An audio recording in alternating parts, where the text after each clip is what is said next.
Ассалаумағалейкум барша қазақ елі және менің арнам жазушылары. Бүгінгі бізден сізбен бірге талқылайтын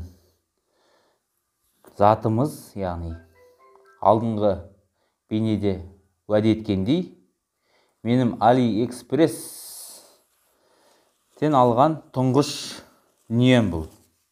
Бұл дүние өзіме өте қымбат. Әрине бұл сумканың ішінде сіздер біліп отқан боларсыздар не екен. Өйткені алдыңғы бейнеде не түсіретін жайында айттым ғой сіздерге. Бұл Қытай, яғни Xiaomi фирмасының шығаратын дүрбі, Mi Best деген дүрбісі. Xiaomi брендінен шығады бұл дүрбі. Мен бұл дүрбіні қазіргі таңда қолданыста жүр.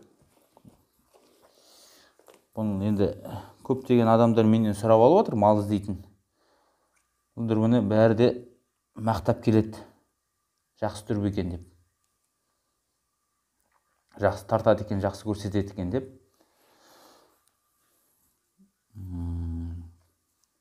Қазіргі таңда өте өзіме қымбат дүние бұл.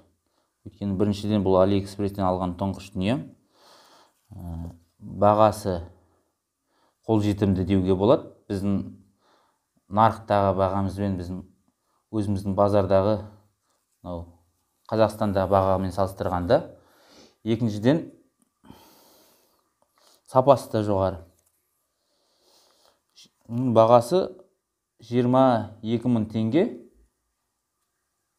Жалпы 22.000 теңге алдым, 22.000 теңге. Мен өзім ойлаймын, бұндай дүрбілердің біздің Қазақстандағы дүкендерде бағасы жоқ дегенде 30.000-нан жоғары болуы мүмкін деп. Өйткені өзім бірнеше көрген адамдардың дүрбілерімен салыстырып көрдім. Олардан әлде қайда жақсы. Тағы не айтуға болады? Ал енді сіздерге дүрбіні толықтай дүрбі туралы айта кететін болсам, бұл Xiaomi жаңағы айтқан Mi Best Xiaomi компаниясынан шыққан. Мынау енді кезінде жазу келген кезде ақ болды. Қазір жазу енді қолданыста жүргесін краскасы кетіп қалған, сыры. Ал бұл өте шағын дүрбі, ондай ауыр да емес. Мынау резеңкелері арнайы қорғаныс резеңкелері.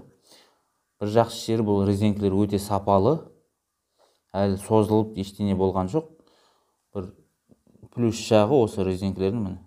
Көп дүрбілерде бұл резеңкелер түсіп қалады. Мынада бұлай алып ұстауға болады, бірақ іліп қойсам бұл түспейді көп. Созылмайды да сосын. Сол қалпы тұр. Екі жағында да бірдей резеңкесі бар.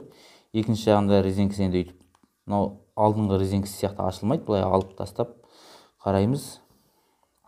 Мынау көзіне қалай ыңғайлы, әр адамға әртүрлі ғой енді. Маған осылай қойып тартқан қараған ыңғайлы. Сондықтан осылай көбіне осылай қараймын. Мына мойнына ілге шегі де өзіме жақсы ыңғайлы, жұмсақ, мойынды қимайды, ауыртпайды. Енді мына жерде бір реттегіш бар. Бұл көздің екінші жақ, екі көзді бірдейлендіретін реттегіш деп ойлаймын енді. Жалпы дүрбі жайлы көп мағлұматтар біле бермеймін, бірақ